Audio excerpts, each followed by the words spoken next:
Damn.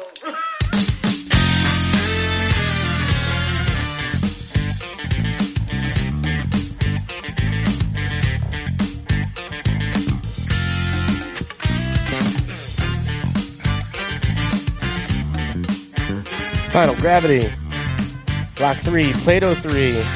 Boys, this is episode number 9. Woo! Who thought we would make it this far? We're in double digits. Oh, we're so close to double digits. I mean, that beer mini does make 10. That beer mini does make 10. Oh, man, how are we all doing? I'm stressed, guys. Continued strange times, man. Continued strange times. Isn't it weird when it feels awkward to ask somebody how they're feeling? Like, hey, how you doing today? And then a person's how are like, you today? How the fuck do you think I'm doing? How the fuck do you think? How are you doing? Are you doing well? What are you doing different than me? Life is crazy. I'm going to be the counterbalance to any arguments tonight. I am on the life is crazy train, guys. It is crazy. Life is fucking upside down, dude. But before we get into all that, I do want to say on public and on record that it's good to see you both. I'm happy Always to good be to be here seen, with both man. of you guys. Again, 9 episodes. That's pretty fun. As we shared off air with each other, and I do think it's important to share to our 9 listeners, that that we didn't really plan on getting this deep and this dirty and this dark so quickly, but life kind of took its turn. So we Plato 3 has always been the we're playing it out, we're seeing it, and we're willing to talk about it, and hopefully you guys are willing to listen, and maybe this podcast inspires you to talk about it too. We kind of started planning the podcast right before the pandemic hit, and so it's going to be a little bit different. And then the pandemic kind of changed. Yeah, I remember how we were so gun-ho about how excited we were for the tasting episodes and then education and talking about the more involved the deeper education into beer and stuff, and then all of a sudden Australia was on fire. We impeached our president.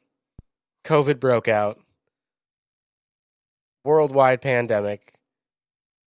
Race riots in our streets. Don't forget about the murder hornets.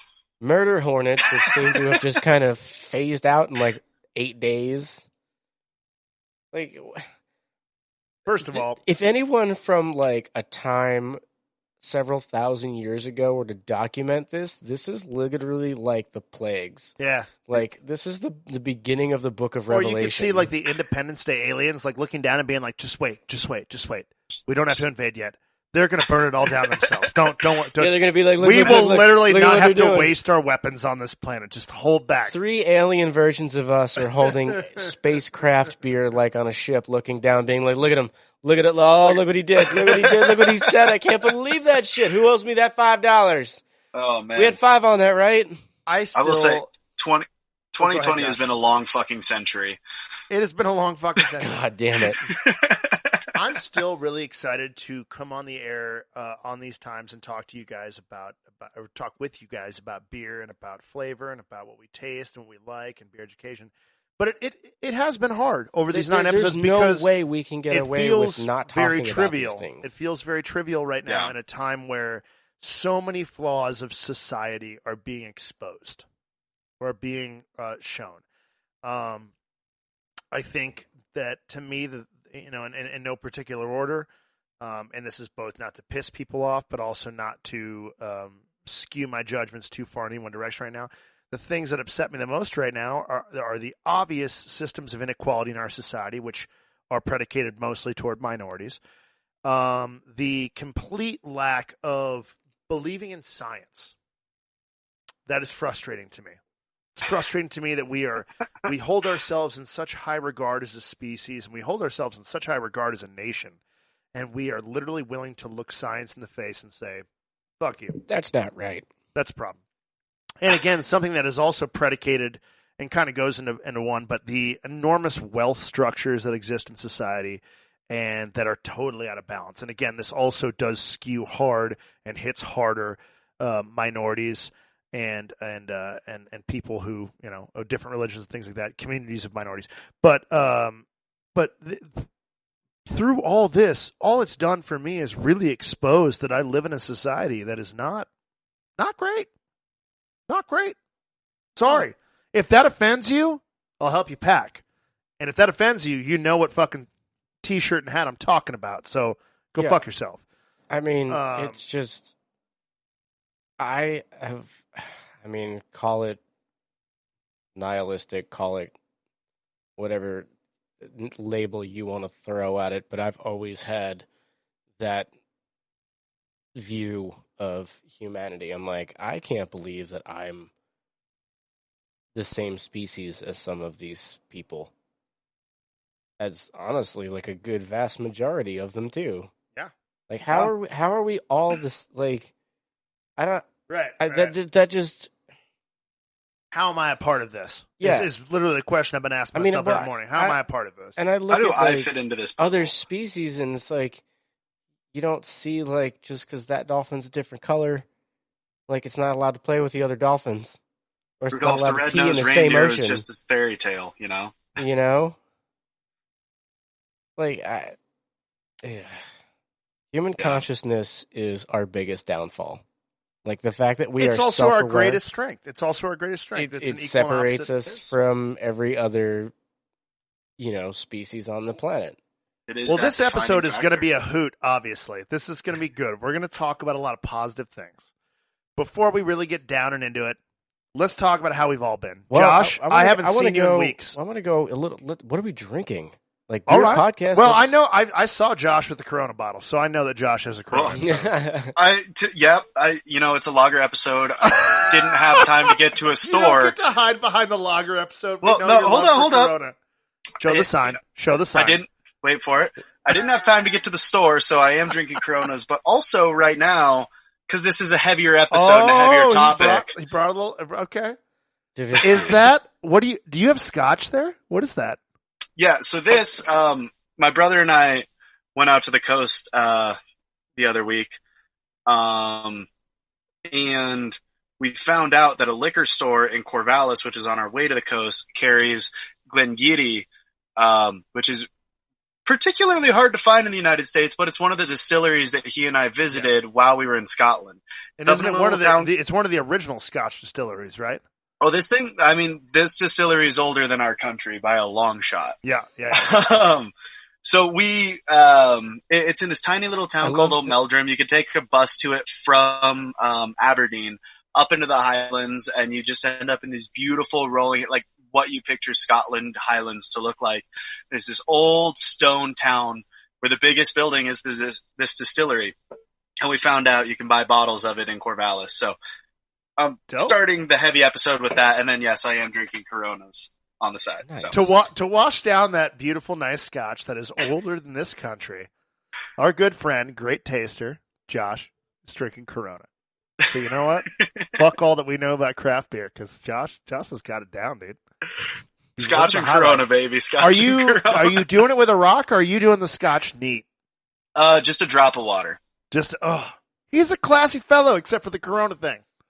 And that's where we need to shoot to the side right there. But I mean, we all have our shit beer vices. Oh, we man. do. We do. I can honestly say that on the 4th of July, after I had plowed through all of my craft beer, it was time to dig into that 30-pack of Bud Light. Oh, you went Bud Light.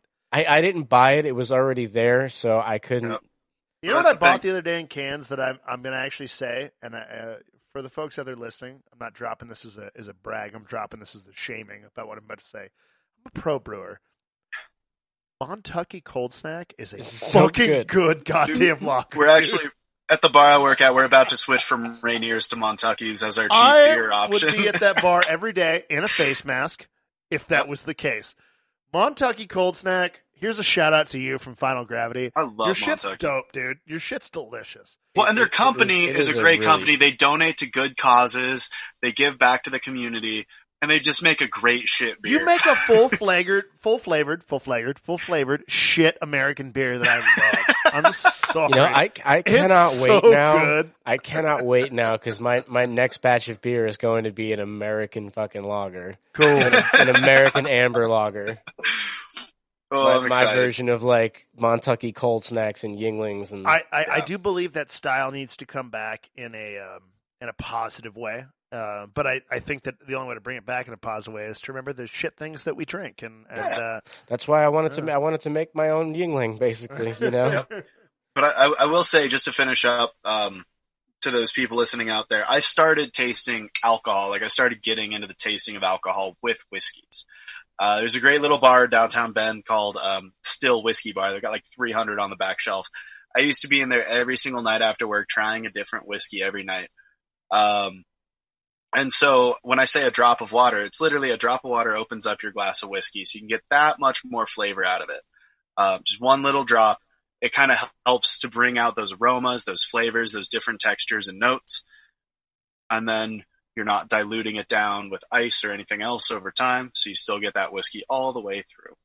And it's delicious. Amen. And as a Scotch drinker, I would say the drop of water tech is the way I go. In terms of American whiskeys, I actually do prefer the ice dilution over time, but the drop of water in a Scotch, it just puts it at the perfect spot. A little bit diluted, a little bit below the hot alcohol, just so you can see the flavor. So, Josh, you're drinking a lot classier than us right now. Thomas? Well, I just finished my glass of whiskey, so the Corona's coming out now. Oh, nice. You're drinking a staple of mine, by the way. I just want you to know. You're drinking a favorite of mine. The Dragon's Breath? Yep. The Bayern Dark Hefeweizen, or a.k.a. Dunkelweizen. I feel like years ago they did not brand it as a Dark Hefeweizen. They branded it as a Dunkel, and I feel like now...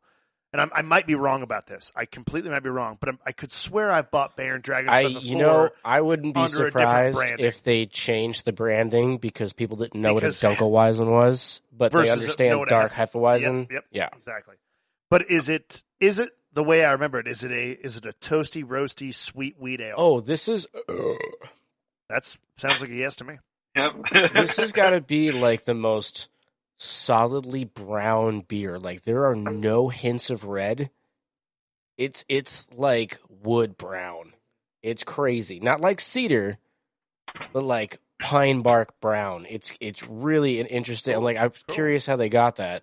But yeah, it's dark, it's roasty, it's toasty, but it's also sweet and weedy. And clean. It's a lager. It's a very full flavored lager. Yeah, I have one more can of this, and I'm going to pour it into a glass. Yeah, you should show that to people at some point. It's shout out to Bayern, by the way. They're one of the older breweries in Montana. Am I right? I believe, there? according to the packaging, they are the oldest. The oldest brewery in Montana. 1897. Lagers are a hard fucking thing to do, no matter what you're brewing, no matter who your brewmaster is. Bayern has consistently put out dope lagers. Their faceplant. What was that? That's a good one. The Doppelweizen or the Doppelbock. Ooh, I don't know if I had that one. The faceplant is really good. I forget which. I have been to the brewery though, and it is. I mean, they again. I have too. They have an older brewery. place. They're a packaging brewery. They are about putting out great lagers in cans. I love their bar area. How it's got like that massive, just big open window on the one side. Yeah. So you can like look out into like the Missoula Valley into the mountains. It's so fucking pretty. Beautiful thing. Let me see. Faceplant. Doppelweizen. Cool. Out of Bayern. Which, obviously Weizen for our listeners, as we continue on the education process, Weizen means some sort of a wheat beer, generally. Doppel would refer to a double strength, so a slightly darker, maltier, and fuller flavored wheat lager. That's like, I would say the faceplant. And again, I'm not actually pulling this up on my computer right now, and my knowledge it's based upon what I've read and remembered, but that's, for our listeners, that's generally what it is. Doppelweizen, the faceplant, strong dark wheat beer. Yeah, in my opinion anyway, the faceplant is like the big brother to the Dragon's Breath. Okay. Like this is just a Dunkel. It's a nice toasty brown, 6% Heffy. Weizen, we're talking darker, bigger, stronger. Yeah, just like kick in the teeth. Like you drink like shoulder shiv, right? There. Yep. Okay. Where this is more of like this is like a couple of jabs. This is a friendly bump. Yep. Yeah. Little sparring match. Which I am going to go get another one of those. What are you drinking on there, CJ? I am in solidarity with local breweries here in the Valley. I bought some packaged beer from a brewery that previously was not packaging. Sacred Waters near Evergreen, Montana. Are they packaging now? They bought all the remaining cans from the RIP Great Northern Brewery in Whitefish, Montana, and especially during the shutdown times, they jumped on getting a mobile packaging unit in there and packaging some of their beer. Nice. As a brewer and as a supporter of craft beer, I always love to come check out what people are doing new. And as someone who can be critical, but I don't think insulting, I like to see when they're doing those new things, what I can pick up that might be skewing off to the sides or whatnot. Sacred Waters has done a great job of using this remaindered equipment essentially in these recycled cans to package some really great beer. So I'm drinking their hazy IPA right now, which they rotate through every batch, and I'm also very appreciative of that. I think IPA should be your trash can beer. It should be whatever you got open, whatever's smelling great, put it in the fucking tank. Yep. Hops are an organic product, and it's really hard to nail them down and say we're going to do the same thing every time. So for me, IPA should be your most rotating beer. But I'm drinking their hazy number 11, and it is juicy. It's delicious. What I really appreciate about this brewery is they're making hazy beers that are still bitter and still dry and still fun. I'm sure our 9-episode listeners have realized that I'm not anti-East Coast IPA, but I'm anti making beer not taste like beer. I still want to drink a bitter, dry beverage. I don't want to drink alcoholic juice. I don't. No. I really don't. If I did that, I would go get a margarita. And to be fair, exactly. to be fair to the East Coast breweries, that's not what they originally made. Maine Beer Company, Heady Topper are not carbonated juice beverages. They are beers with full flavors. So I really am proud to drink hazy and unfiltered beers out here on the West Side that are doing that East Coast brewing tradition justice, and that they're making very full, hop forward, hop oil forward, tasty fucking beverages, but they're not pandering. They're making a nice, dry, crisp, bitter beverage, and it's tight. It's a great juiciness. It's a great IPA. Yeah, it really is. Do you see what I mean about how brown this is? Yeah, that is it. That is a perfect brown ale color right there. That is dope. It's just brown. It looks very black from here. the angle at which CJ and that's what the Minnesota Police Department says on every arrest. Pow! Can I do that? I think that's a good shove. I'll allow it. I think that's a good shove. Sorry, guys. You earned that one. Yeah, I'm sorry. You earned that one. Oh, that was, That's also a great segue into the topics of our episode. We're talking about what we've all drank, and that's fun, lighthearted. But this is Plato 3, guys. This is some beefy shit. This is a hard We haven't been doing this for 6 months, but we thought this would be a good time to revisit the last 6 months, which has felt like an eternity for most of us. What's that doing? Okay, it's back. Yeah, just an unstable internet connection. Cut that. I'm sorry. There was something on the screen. We're good. I was worried I lost my friend Josh. I was worried I lost him forever. But, I'm still here, I swear. We hear you, Josh. Josh? Please don't leave me. Josh, are you still there? Where am I? Is this the ether? Oh, wait, no, fuck. It's still just 2020. Shit. God damn it. This stupid year. It's just fucking 2020. 6 months in. Again, I will repeat what I said earlier. An entire continent was on fire. Okay? We forgot about that. Because the rest of the and no one, honestly, does anyone even know if that fire is still going? Has it been put out? Do we know what's happening? I brought my porn box right here just to do these things. Oh, good. I'm glad you brought. And I call it the porn box for those of you who aren't paying attention because this is normally where I watch pornography. Is Australia still on fire? The fact that we have to Google this in 2020 should embarrass us all. Australia fires. Man, so starting with that, while these two do some research and find out if the fires are still going on. I mean, it started with fires in Australia that have killed 500 million animals. Worst wildfires seen in decades, by the way, and that is that's coming right from CNN. Worst wildfires seen in decades. In decades.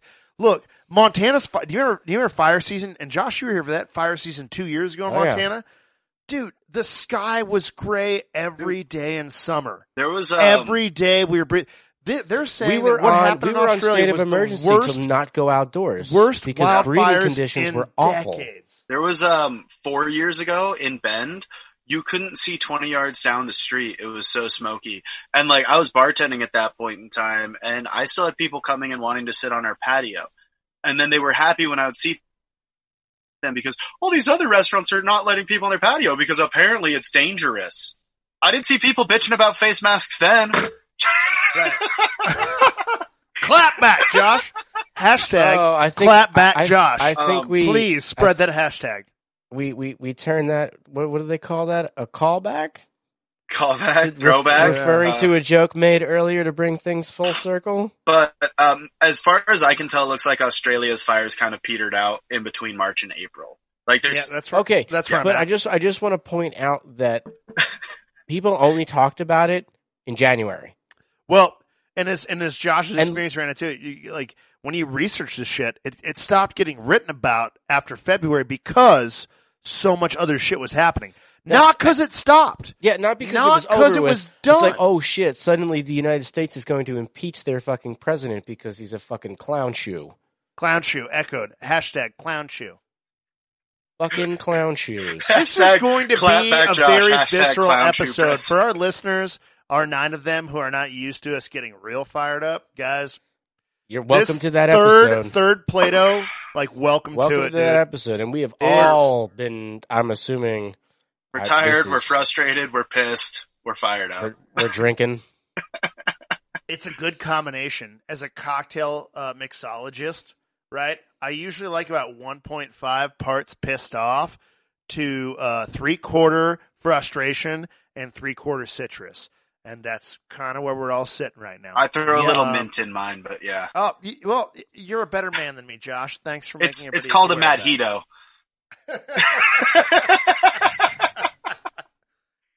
And dad jokes. Here we go. I need to constantly remind myself why I'm friends with you guys. And this is the reason right here. Us too. But for your benefit. We know. So, and I say we being all of the people in here. Certainly one of the most ecologically diverse continents and countries on this planet.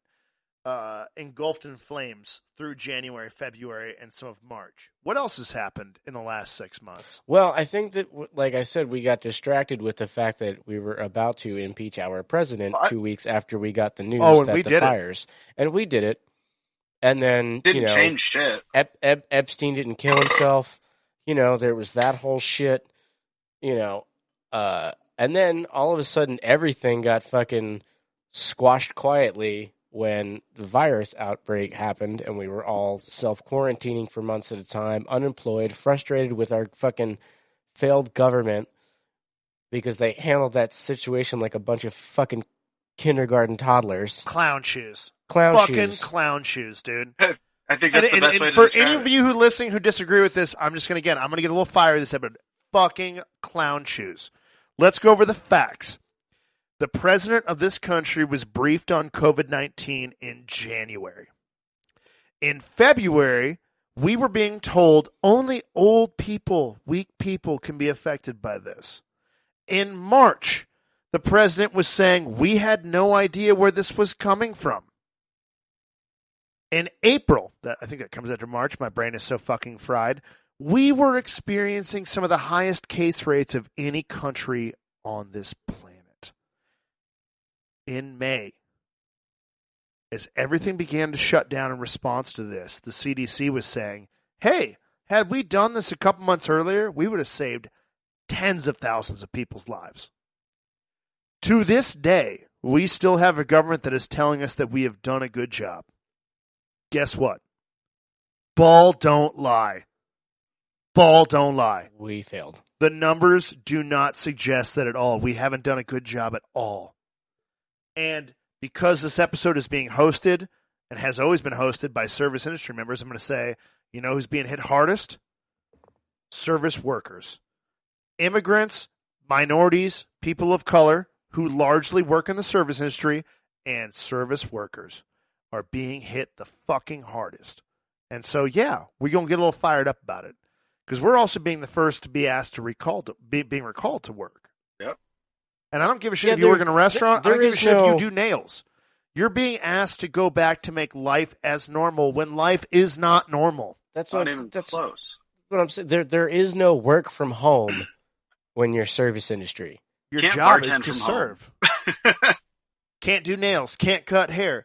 Can't do anything from home. You can't clean a fucking drain pipe from home.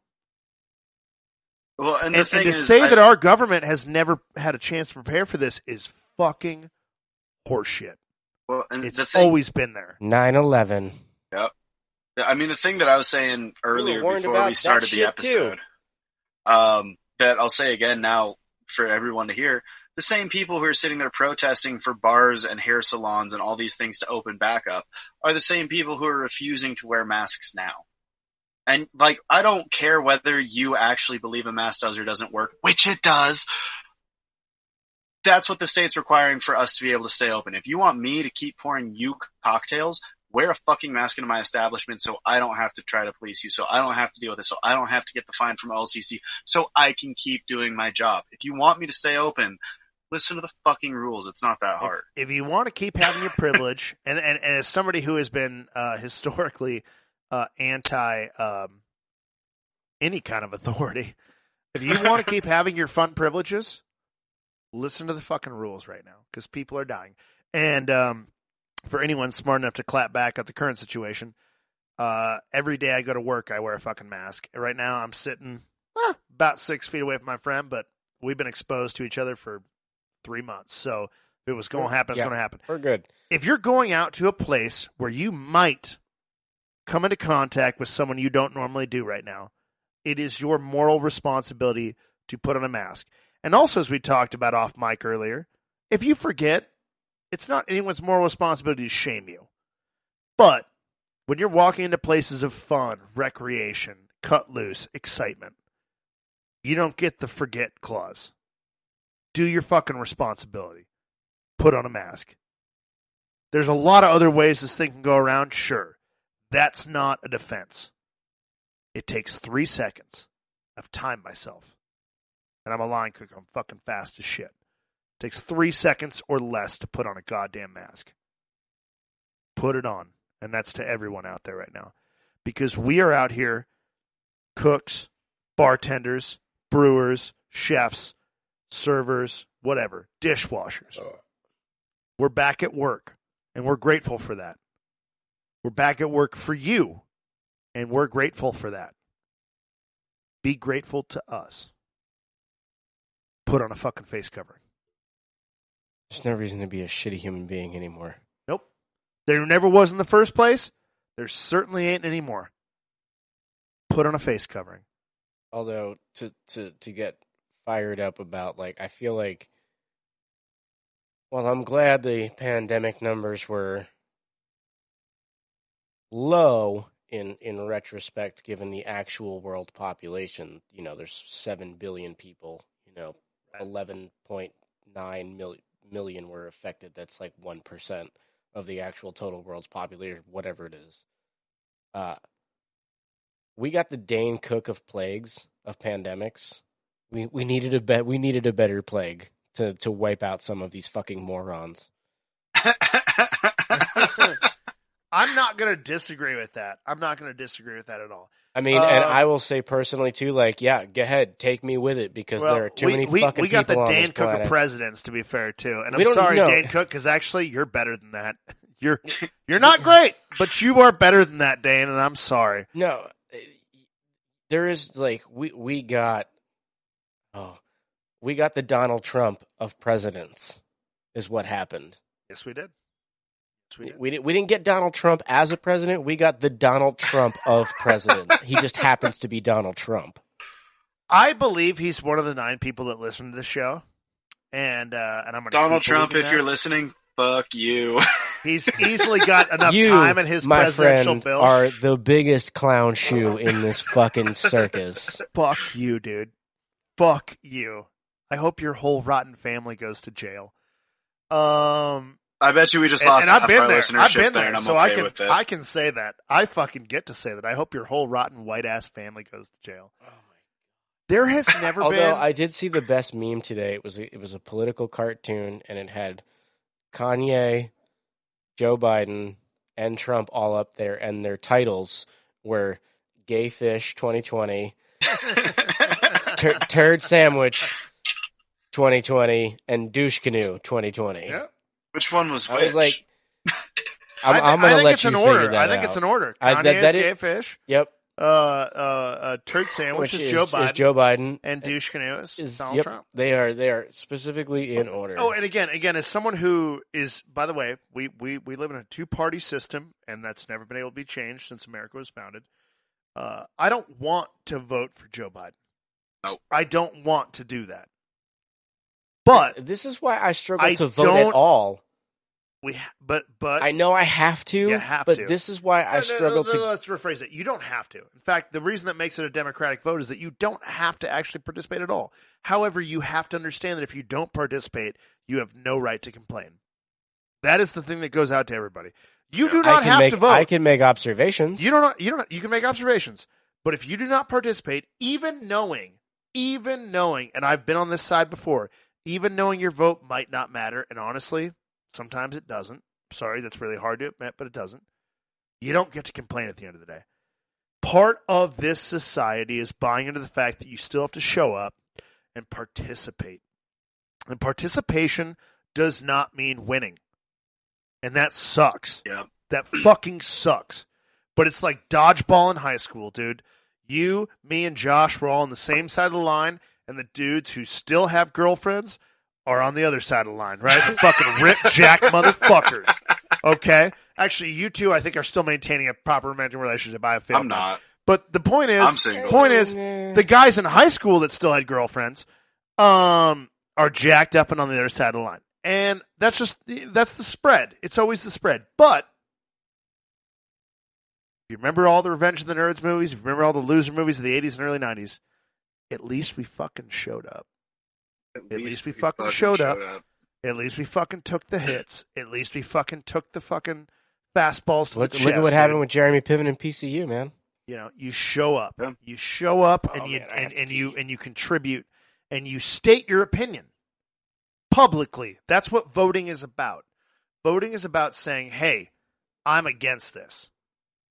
And you get to say it in a quiet, controlled booth, but at the end of the day, you get to walk out of that booth and be like, "Yo, man, I voted for that shit. I made a choice. I did it.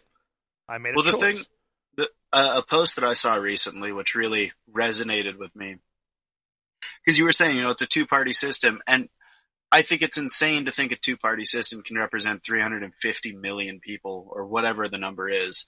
It's going down because of COVID, obviously, but but the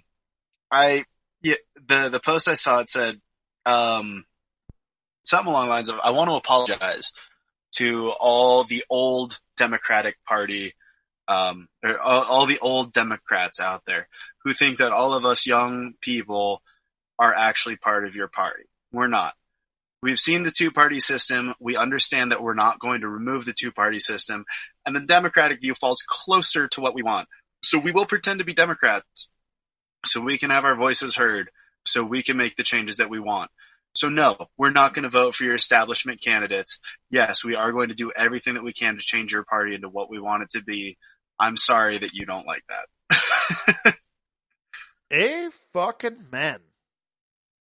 Yep. A fucking man to young people who are Democratic, who are realizing that the Democratic Party doesn't necessarily have to represent your views to be Democratic. See, that's the thing is, I don't consider myself a traditional Democrat in any means, but I'm going to roll into some aspect of that party so I can start making the changes that I want to see, and I can help be a part of that. The more young people that start to show up into that party and voicing their opinions, the more that party's eventually going to have to listen to what they want, if that party wants to continue to be a thing. It's unfortunate that our two-party system forces that Democratic Party to be so moderate, because the GOP continues to expand to the right at a vicious rate and continues to start heading down the path of nationalism and of party rule, yeah. and double speak and all these things so fucking fast. And because because the Democratic Party so early on decided to be the counterbalancing argument, they are forced to be moderate. And progressivism in this country is seen as the enemy, and that is such a sad thing. Until people stop being greedy, which is not likely to happen anytime soon, especially in the political world. But as soon as people stop wanting, or as soon as greed stops, being at the helm of this fucking disastrous train that should go off the fucking rails, a two-party system is never going to fucking work. No. The greed and corruption is too, look at what happens when you give a clown power to rule a country. This is what he does. Look at what happens when you give the wrong people power to police your cities and states. You get people being murdered in the streets. Look at what happens when you give power to the wrong fucking people that haven't been trained properly or haven't been screened properly or psychologically evaluated in the right ways to be like, are you actually going to bring some good to this? Or are you just going to continue to fuck us? So as much as I want to keep bashing the president, and we have the right to bash the president, and he is a fucking clown. And in summary, I will say that Sumari, I will say that that we never should have been limited to a two-party system. I mean, we tell ourselves that we live in a society that's not black and white, but if you have a two-party system, isn't that black and white? Right? Is it like the idea that there's no new thought being injected is detrimental to democracy. But this is an episode about recapping, so we can't just stick on this. The new thoughts are there, just no one has, like, look at what was it, Bob Marley? That was like when the power of love overcomes the love of power. I'm not saying the new thoughts aren't there, but if you don't give them a voice equal to the other voices, they get drowned out, and that's been proven time and time again in American and that's politics. All because of who's got the deepest pockets. Here's something else I want to recap on, and this is because I was driving to work today, and they were talking about it, and this goes back to COVID-19. The reopening of schools. Our president right now and our Department of Education is saying schools will reopen on time or state governors will face punishment. I want to know what you guys feel about that. Florida is forcing schools to open nobody in August. Nobody here is a parent, by the way. I want to make that clear, right? No, as far as we know. As far as we know. I do have a very, very good friend, coworker, who is a single mother. I'm not going to divulge too much more about that. But she's a wonderful human, and she has been on the fence on whether or not she can even come back to work, and even if she can stay in Bend, because of the potentiality of her kid not going back to school. Because if her kid isn't in school, then she takes on that burden of raising her child, of teaching her child, and of somehow, providing for her child, which she can't do, all of those things while working a full-time job. There's just not the community. So the Oregon school district announced recently, and of course this is all subject to change still, that kids of her child's age in elementary school will be going back to school full-time. Middle school and high school will be part-time, middle school will be part-time, so half in class, half out. High school will be almost entirely online. And if it gets to the point where her kid can't go back to school, she can't stay in Bend. She will be forced to move home to Portland with her parents. And so there's this very, dramatic, like, I don't personally have a kid. I don't even pretend to understand that struggle myself, but nope. This is one of my best friends, and she might have to leave town because she will have to care for her child without a school to help. I have close friends who are parents. I've had intimate partners who are parents, and I've interacted with their children. I myself have never considered myself ready to do that. But I'm too selfish for that shit. But I that's not a dislike of youth or children, and I love being around. I was a fucking camp counselor for years with the YMCA. What's being asked right now what's being burdened on both families and state governments is appalling. Yep. Is appalling. These white old men, these gray-haired, limp-dick white old men, come on TV. I stand by every word I just fucking said. Come on TV and say, I stand by every word you said too. They say, hey, we got to put these people back to work. We got to put these children back in schools. All these things. We got to teach them the wrong things. Donald Trump's not putting a child back in school at the threat of their own life. Are you kidding me? Fuck. Clap back. Barron Trump? No, that dude's getting screened every fucking day. Mike Pence? No, he's not putting a child back into a toxic situation. They are demanding that they will go on TV. Oh, knock my computer over. They will go on TV and say, hey, we shouldn't use this for political purposes, right? We shouldn't make this political. But then they'll go on TV and say, we're going to get schools back up right and ready. How is that not political? I ask you. How is getting the numbers right before an election year not political when you're threatening somebody else's young child? Yeah. What? Well, it's not just the young child. Think about the teachers, right? Schools are notoriously You're right. cesspools. You're absolutely right. Like, kids go to school, people get sick, period. So, think about the lunch workers, before the janitors, COVID, the when teachers, kids go back to school, everything. someone who doesn't even have a child or relate to someone with a child, I get sick because they're coming into my establishment. So, suddenly you have these kids who might not even be showing symptoms. What happens if one teacher catches it and then all the teachers in a school district suddenly have COVID? What happens? All of you, not to interrupt you, Josh, I'm sorry, but I had a thought. I ask all of you out there who are skeptical about what we've just said over the last 3 or 4 minutes to ask yourselves this in the mirror. Is the state of the economy more important than the state of human life in this country? Ask yourself that. I don't think it should be, but unfortunately the people in power think it should. The people in power use that because the economy is such a powerful tool in elections and in swaying political view. To say I have a good economy, I presided over a good economy is such a big thing. Guess what?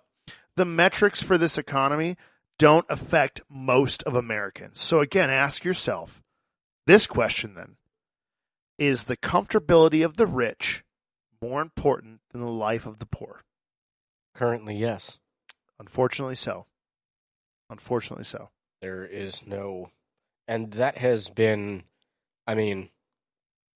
shit, you go back to fucking Egyptian and Roman times. Exactly how that was. The prosperity of the rich was more important than the health of the poor. That's how it's always been. And livelihood of the poor. It's never changed. It's never changed in a capitalist society. It's never changed in a capitalist society. We haven't explored enough other options to understand what it could do, but it's never changed in a republic, and it's never changed in a democratic capitalist society. The people that own you always care more about themselves than they do of you. Right? Well, we could all agree on that. Yep. Yeah. That's why people have slaves. Or why people had slaves. No, they still have slaves. Quote unquote. Wait, I'm sure there are still some places in the world where slavery is still a thing. I would argue we are all slaves of a capitalist society. We're slaves to clocked linear time based on an hourly wage to build someone else's kingdom. Yep. When you and I and CJ are struggling to afford rent, or struggling to afford food, or struggling to afford those repairs that you need on your truck, and the owner of the establishment you work at has a new $30,000 boat or whatever it might be. I'm not saying this specifically about your establishment, but just the general. Or you live in an older house that could probably use some renovations that's not worth a whole lot of money, and yet some out-of-stater comes in and builds $1 million home across the street from you and drives up the cost of property and taxes and everything else, and then I can't afford to live in the place that I've lived in for so long. And it's not because... And my wage isn't increasing. It's forced poverty. To match, like... Right. Well, and since we are who we are, and since I want to always emphasize to the people who listen to us, however few you might be, that we are. I sit with two other people that I believe are loving people, are all inclusive people, are caring people.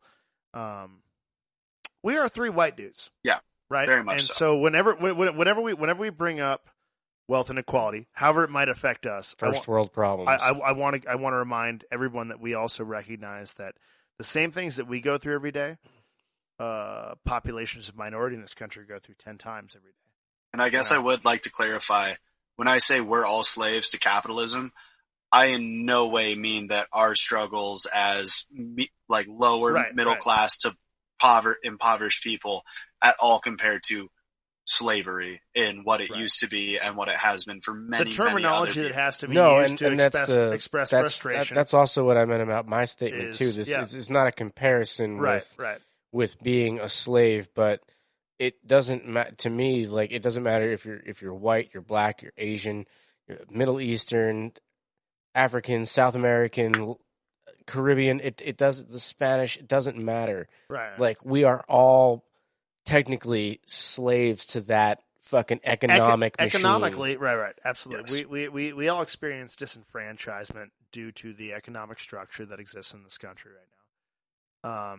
But again, because we're this is a re-topic episode and a rehash of a lot of things, and we just got onto this harsh language about inequality in this country. Let's talk about what's been happening with the fight for racial justice in this country, because that's been another big thing that's happening. There's a sign in my front window, quoted from Rage Against the Machine with the Black Lives Matter fucking fist that says "fist in the air" in the land of hypocrisy, because it's literally what I feel like I live in. Let's get personal for a minute, because I want to tell people out there that I've always considered myself a well-educated person, and I read a lot, and I loved history as a kid, right? But I sat in those classrooms, and I literally, read the Civil War history as like, well, we defeated this, and I'm sorry to say that, like, that sucks to. Like, but that's an honest, and like, as a kid, I was like, yeah, we got rid of that, right? Like, we tossed that out of society. No, we fucking didn't. No, what we got rid of was the physical act. We didn't get rid of the idea. We got rid of the surface structure of it. The iceberg that laid beneath the water is still there and growing every day. You couldn't own those people anymore, but that doesn't mean you couldn't not treat them like absolute garbage. It's like the Titanic hit the iceberg and then went full steam ahead anyways because, well, the iceberg's behind us now. It's exactly like that. It's exactly like that. And guess where the Titanic is? Yeah. Still at the bottom of the fucking ocean, because if they pull it up now, it's just going to fall apart. Are we too far gone? Like, are we as a society, like, this is a question that's been bugging me a lot lately. Like, are we as a society too far gone to undo this fucking madness? I'm an optimist, and I believe the answer is no. But I'm also a realist, and I believe the answer is we're pretty fucking close. We're pretty fucking close. Are we gonna, like? I really feel like we're gonna reach a point where there's gonna be no turning back. There has to be. You have to hit that meridian where there's no going Although back. I do really enjoy the thing I read the other day that was just like, let's just all keep fucking each other until we're all the same color. I mean, what a great fucking way to solve that problem. Sex might solve the world's problems. Joking. Like, ladies, my number is on our Facebook page. I don't actually know if we have one of those, but my number is on it.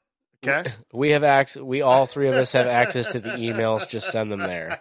Yep.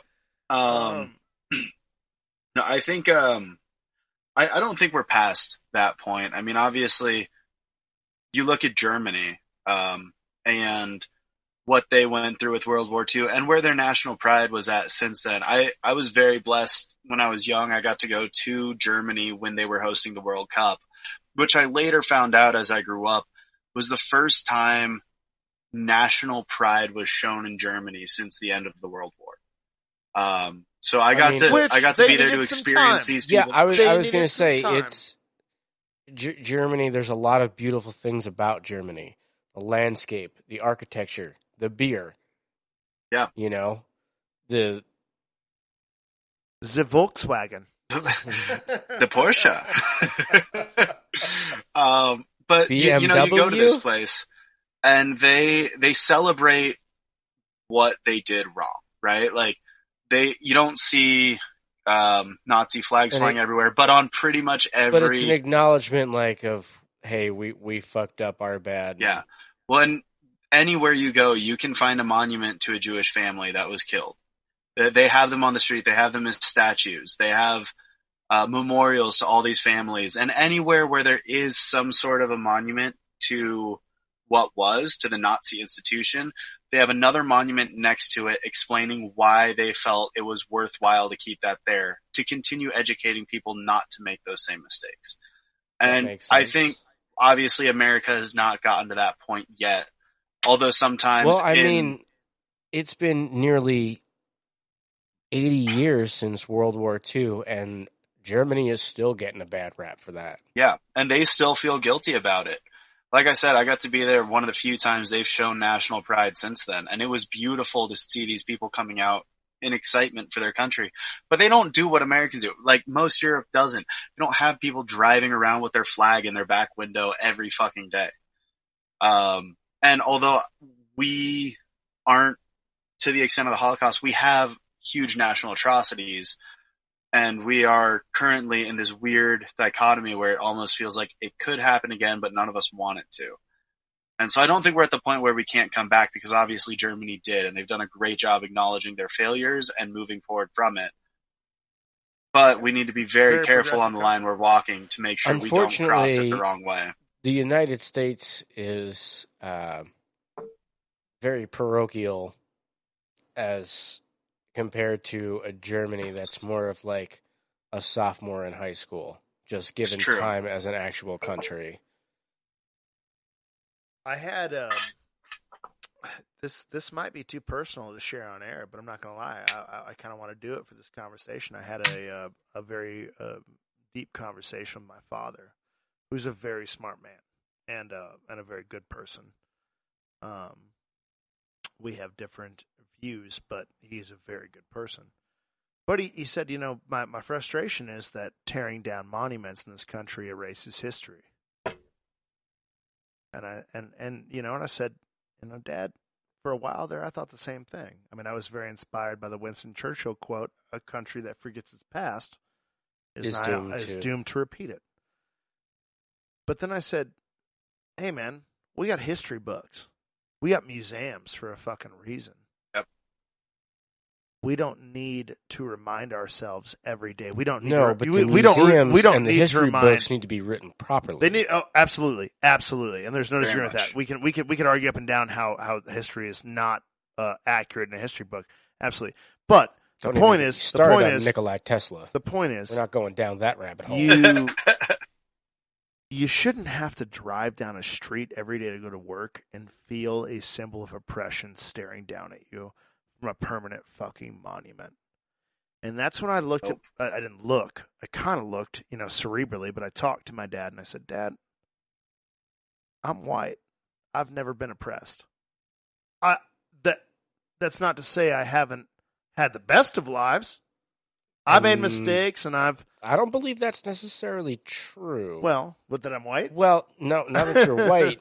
But if I remember my history correctly, the Egyptians had Jews as slaves. Right. Which, during the time Middle Eastern, I'm sure we were more dark-skinned. There weren't a lot of whole lot of Europeans, but so to address that argument, my opinion, to address that argument, the last 5 generations of my family in no way can claim they have been oppressed in the same way that African Americans or other minority groups have been in this country. Okay, I can say I'm Irish. I am. The Irish thing totally comes up, but I get it. But I am not disagreeing. I've walked through all these points in my head, and I'm at this point right now. Me as a person, I have never been oppressed. No. Okay? Nope. So how does it make sense for me to say that is not oppressive? It doesn't. It doesn't. We I have never no. felt that feeling of my consciousness held under 2 inches of water because of who I am or what I believe in or what I look like constantly, then I have no right to say, hey, oh, you're offended by that? Big fucking deal. It's my history. And if you have a problem with that, suck on it. And I'm serious. I told my own father. History is history. But some of our history ain't that good. It's not. Most of our history It's ain't not good. that good. So why do we celebrate it? Why do we make such a big deal about holding on to it? Because maybe one day a generation will actually learn from it and correct the mistakes that we have been but perpetually maybe making. we're wrong about holding on to it and saying that's the education. Maybe the education is tearing it down. And I stand on that. I feel like there's a bridge to gap between both sides of that. Because some things need to be torn down because they probably shouldn't be remembered, and other things need to be kept up because you want to remember them. I agree with you, but let me put you on a hard question, and you know that I love you. Let me put you on a hard question. Nathan Bedford Forrest is largely acknowledged as the founder of the Ku Klux Klan. Mm-hmm. Does that statue deserve to be torn down or held up due to history?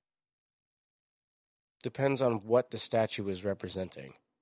I would have to see if what could it not represent?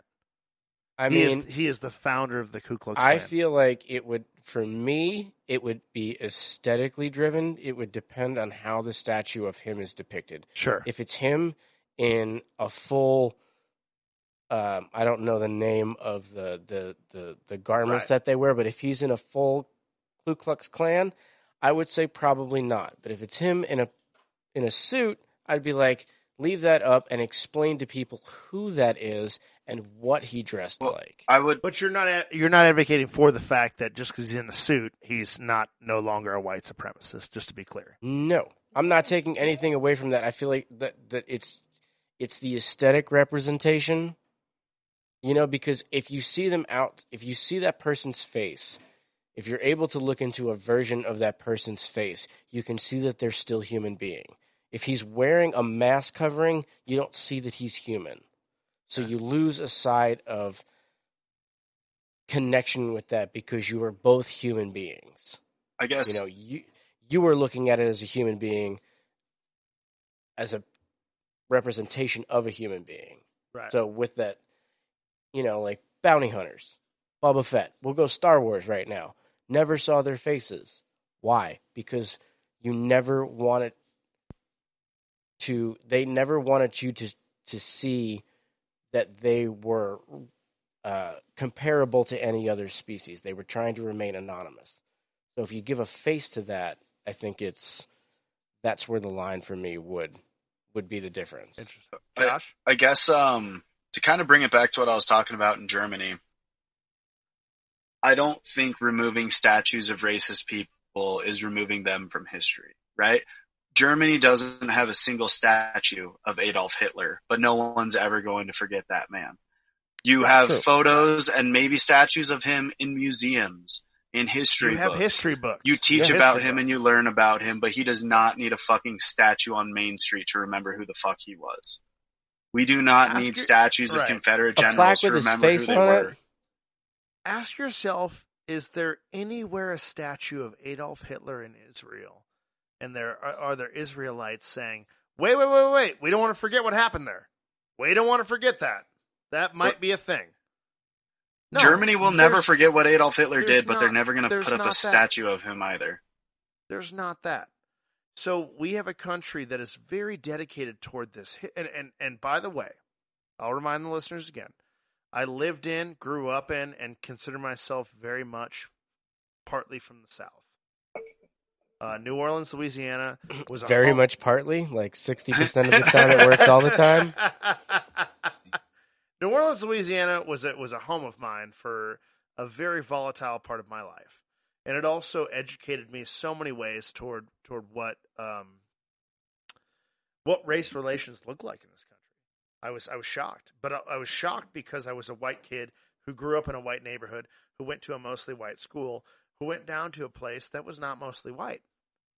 So I all of a sudden was injected into this idea that was very antithetical to what I was used to. Yeah. I wasn't taught racism, but I was taught that it was better to be with my own. And I'll stand on it. I actually very recently, with everything going on, learned about Oregon's history of racism. It's got a good one. It's got a real fucking good one. Because you're talking about being born and raised in the South, which for any American, you think of racism, you think of Jim Crow laws, you think of the Civil War, you think of the South. Right. For those people who don't know, I was born and raised in Oregon. And here's the shit that you never learn in a history book when you're a kid from Oregon.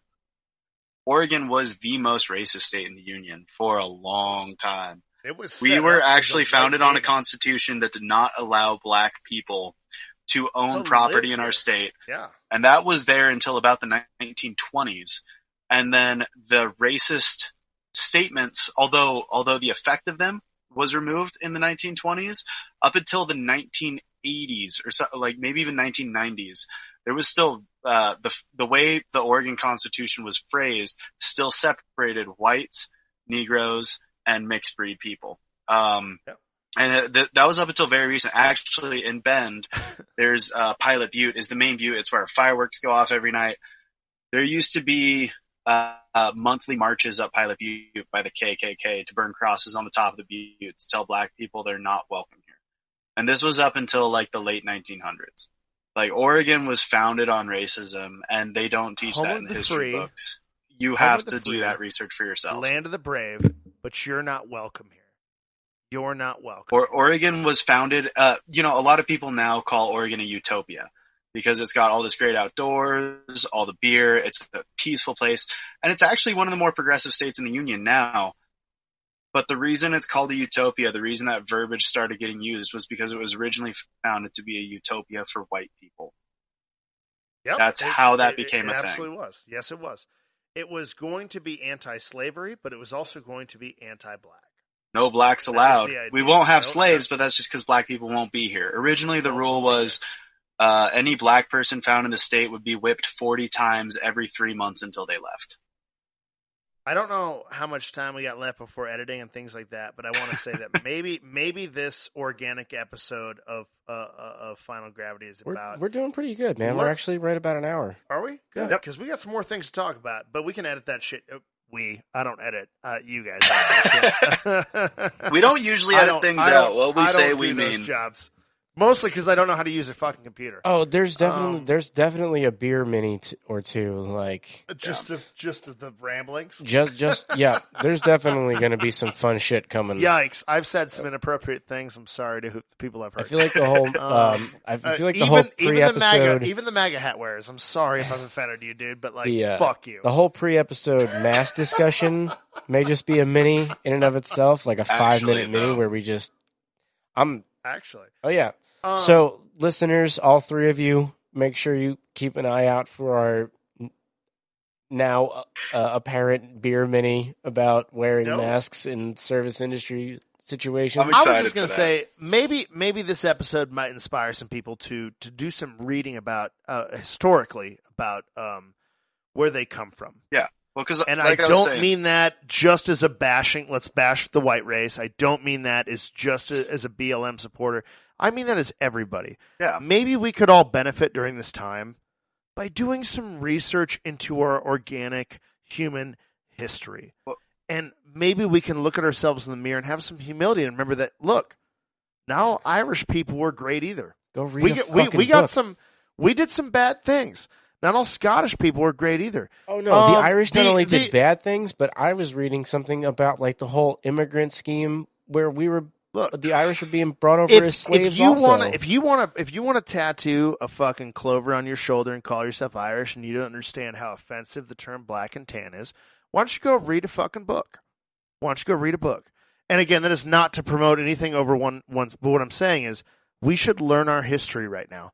Yeah. We should really look at it under a fucking microscope because it's not great. It doesn't matter who you are. Right. It doesn't matter who you are. It's not great. I guess that's the point I was trying to make was, you were talking about being from the South and being raised in this kind of a society, but not always realizing it. I'm from fucking Oregon. You don't think about Oregon in that way. And it wasn't until all of this stuff started happening and I really started to pay attention where I was like, holy shit, I am from a racist fucking state. The reason Oregon is so non-diverse is because we were racist as shit for a long time. And although I am not for that and I don't support that, that is what I come from. And so I need to be aware of that and I need to learn that and I need to acknowledge that to be able to move forward. It was, I guess, completely different for me then because I grew up on the East Coast where diversity was fucking celebrated. Yeah. You know, I mean, between the marches in Washington for the Million Man March to the Puerto Rican Day parades to celebration of Greek festivals and German festivals and just all of these different cultures intermingled and everyone was able to celebrate pretty well peacefully because they were in such large communities that they just all got together within their own communities and didn't have to worry about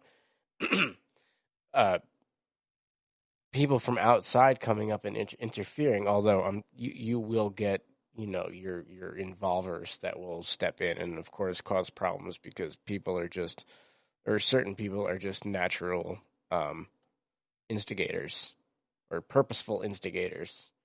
Or they're just looking to start a fight for no reason because that's what they believe their right is as an American. But growing up through all that culture, I mean, through all of that, plus,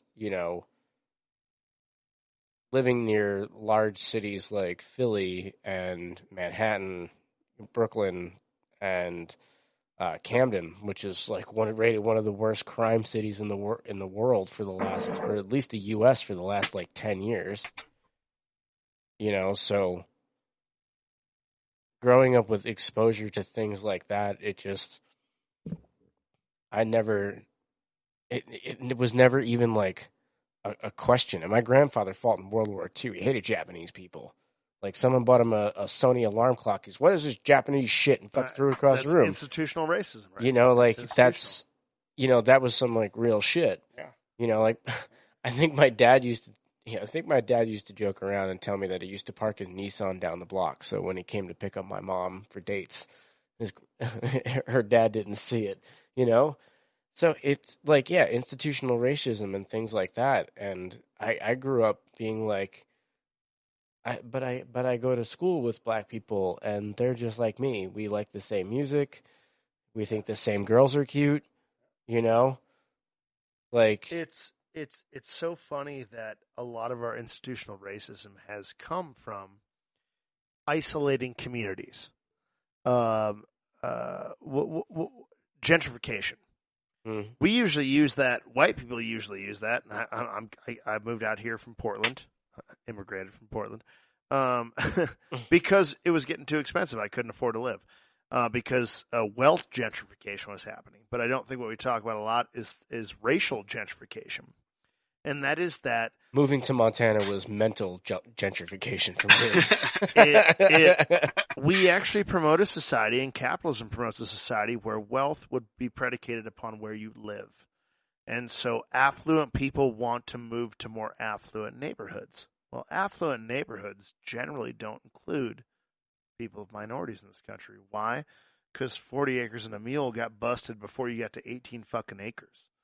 There wasn't even a fucking mule in the equation. So, but I'll tell you, the best place you're going to find the best music and the best food and the best people and the best culture is set aside. We know that. What I'm saying is, isn't it funny that we can all relate to the fact that we grew up in societies that didn't actually diversify us, that didn't actually really put us in contact with people on a regular basis because there's this exacerbation of wealth toward living in affluent neighborhoods, living in gated communities, we'll call them, even though maybe the gate wasn't up. Yeah. Right? If your parents were like mine when they were young, they wanted to live in the better looking community. Well, the better looking community usually wasn't in the inner fucking city. So there was always this expectation that we were going to move to a better place so you can go to a better school, so you can have a better education. That's all denying the idea that diversity actually makes us better. right? Yep. And it does. Proven. In every organic substance on this earth, there's proven that diversity actually improves the health, the biological how often do white folk structure, try to take over other people's culture because it's more interesting than theirs? Because white people have no culture? Because we forced ourselves out of culture. I'll fucking say it. Because we said white it people was have better no culture. to not be in a neighborhood of culture. We are an adaptive collection of other cultures. I think white people have culture, but they just don't find it as interesting. Have you heard white jazz? It's not good. It's not good at all. Well, if you look back at for me, I love my Norse history and my Scottish culture, and having a kilt that represents my family and listening to fucking bagpipe music that drives everyone else. There is no. I love that. That is culture. Absolutely. There is no. That is the culture. Yeah. But literally, America has no culture. No. We are a culmination of other cultures. Yeah, exactly. I will. I'm gonna. I hope that this. I hope this is heard you and right. I as brewers. We are combining the culture of old school Bavarians and English and Irish. Yes. Into skiers are combining the cultures of alcoholics and broke people. I'm both of those things. God damn this.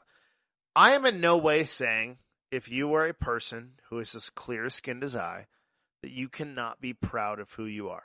I want to go out on the record and say that's not what I'm saying. I am saying if you are a person who is as clear-skinned as I, and you want to be blind to your history, then your pride doesn't really fucking matter to me. If you want to say, I'm a proud human, and yes, I look like this, but I care about other people, I want to recognize how my actions affect other people, and I want to make this world better, guess what? You're my homie, and I'll buy you a beer. Me being young or younger than the atrocities that have happened at the hands of the color of the skin, that maybe I didn't do it, but I'm not going to sit here and say I'm proud and I don't recognize that. I'm proud and I absolutely recognize that, and I'm not proud of that fucking part of my history. I'm proud of who I am as a person. I'm proud to be alive and appreciate the same things that other people appreciate, regardless of regionality, skin color, religion, belief system. Oh, cool, you like music? I like music. Doesn't matter that we like different kinds of music, but we appreciate the same thing at its core, like food or fucking beer or good ganja. All these things. We need to. But we do need to. We need an avatar. We do need to start recognizing. And I say this. I say this on our podcast, and we are three white men. We do need to start recognizing and always remembering that we've had a leg up for a long fucking time. We have. We didn't ask for that leg up. Maybe we didn't want that leg up. No, we assumed that leg up. We got that leg up, and we took it. No, we assumed it because that's our history. That's our history. It's so aggravating. And in order to change the future, we have to start acknowledging our history in a very real fucking way. And part of it starts with us saying, hey, we don't like what's happening outside at all, but we understand that we got to where we're at because of what's happening outside. And I don't like that. I don't like it. We didn't choose it, but I'm against it. I'm against it 150%. I would give it all back if I could. Yeah. No, I think looking back in the last couple years of my life, the thing that stands out to me the most as far as recognizing how lucky I am to be white and how privileged I am. If I had gotten pulled over for my DUI, a year and a half ago or whatever it was, and instead of calling my chef in the morning from jail, calling my dad when I get out and being like, hey, I got a DUI. What if instead my parents were getting called and said, hey, your son acted unruly with the police, and so they shot him and he's dead now. Right? Because that would never happen to me or you. That's not a thing in our world. But how many black parents are afraid of their kids getting pulled over for something even less important than a DUI? I've seen videos of a kid who ran a stop sign and was being held at gunpoint because he was black. Yeah. And I've done enough illegal shit. If I was a person of color, I would not be here with you guys today. I've thought about it hundreds of times. Not even fucking close. Yeah. Oh, yeah. Nope. If I had been black that night, would I still be alive? And so again, this is not about bashing one race or the other. No, this is about realizing to be who you are. This is about realization that there is a system in place that we have all embraced for a long time because it's been easy for us, but it ain't been easy for everybody. And there's a very clear line between who it's been easy for and who it's not. And if you're not willing to admit that, I don't know how you look at yourself in the mirror every day and say, "Am I good?" If you don't understand perspective, you gotta start judging yourself anything harder. other than your own point of view. Yeah, then you gotta start looking at this, guys. Our 9 viewers, we're not going to be able to have a conversation as far as I'm concerned. We didn't start this. We started this podcast to drink beer, talk about beer, and joke about shit. And then the world got fucking real. Then the world got really real. And for anyone who would claim to use that quote out of context, the world has always been real. But the world put it in our face on video, virally, that's a double entendre, and everywhere. And if we're not going to talk about this now, then there's no point about joshing with you guys about beer flavor and having a good time drinking it. Y'all know we love drinking beer. We will get back to that. We'll get back to that. You've listened to 9 episodes. We drink a shitload of beer. We're going on to block 4 after this. But we're going to go into double digits. What the fuck are we going to talk about? But if you're not willing to, and this is me personally. This is not Final Gravity. This is not the companies that I work for. This is me. If you're not willing to wake up tomorrow morning and take a hard look at yourself in the mirror and say, "Hey, there are some things I've propagated that weren't my decision, but they're happening."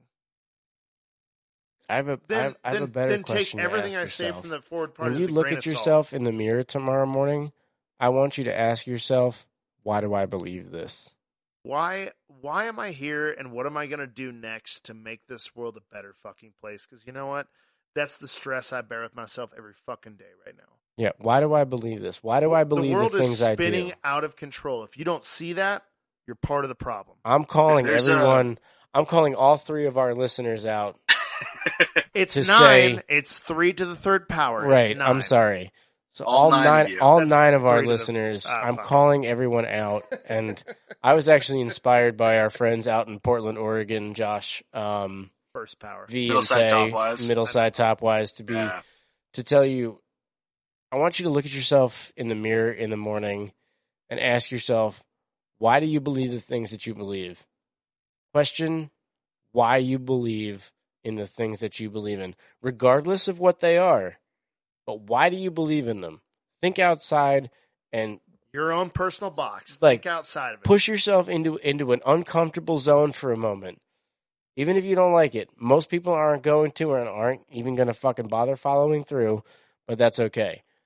But ask yourself, why do you believe the things that you believe? I think it's one of my favorite quotes. He who plants the seed of a tree knowing he will never personally sit in its shadow understands the meaning of life. Shaded trees. Do good things for other people, not just for yourself. Your actions have reverberations. This is a domino strand just falling down the line. Josh is absolutely right. Do things because they will better others. Better others in the future. People who aren't even born yet. Other people have done things to better you. I've seen a cartoon of that, and it's seeds. Someone, a father planting a tree, and it says like, how come you're planting this here? Like, you won't see it grow all the way. He's like, no, but your son will. Yeah. And it goes to like that father being buried next to the tree and him pushing his son on a swing on that tree. So there's like that completed fucking loop. I've always heard the I forget what it's called, abridged quote of what Josh said, which is just to truly understand the meaning of life is to plant shady trees you will never sit under. Mm-hmm. And that reverberates with me. Johnny fucking Appleseed, bro. Everything I do is that am I doing something that is actually making life better for another human being aside from myself? And maybe that's the biggest difference, right? Maybe that's the biggest difference in good people. That's why we make beer, man. Is that I'm trying to do something that impacts another human being positively enough that they might go out and be the spark that changes everything. That's why we make beer, man. That's why we make beer. Nope. I'm sitting here with 2 human beings I love with all my heart. I'm sitting here with 9 listeners that I love with all my heart. We're getting to the end, I think, of our episode. We got deep on a lot of things, and we kind of cruised around a lot of topics. And we didn't do a great job of reporting, but that's not what this podcast is about. But 3 Plato is about having a tough conversation with 3 drunk assholes. It's all about the organic and fucking we did a good job of that. environment. We did a good job of that. There is no... Some of us drank Scotch and Corona. Some of us drank craft beer. I've actually expanded Scotch, Corona, and rye whiskey. Oh, shit. Good night, Josh. It's been good to talk to you. So, I appreciate my man Peaches out there in Bend, Oregon, coming in. Love you, brother. Every week guys. and hanging out with us. My buddy CJ, who has taught me more than I will ever hope to know about the things that I love to do with my creativity. Our closeout music tonight comes from a couple of close friends, Triple T, Chach of the Empty Souls, and their boy Mayday put out a new track called Other Side. Are we getting copyrighted for this? Are we going to get sued? Man, I know the producer. I got this covered. I mean, we're probably going to get copyrighted. I'm not going to lie. Is it though? Alright. Everybody, we love you all. Wear a fucking face mask and think about how you're affecting others. Final Gravity says put on your face mask. Much love. Maybe caught a glimpse once in your dream. I ain't no fiend, I'm just pumping green. That's why I can't describe the things I've seen. My life is far from the scene of a scene, but it could have been worse. You know what I mean? Cause I got the beat and I got the team. You can take a seat or you can follow me.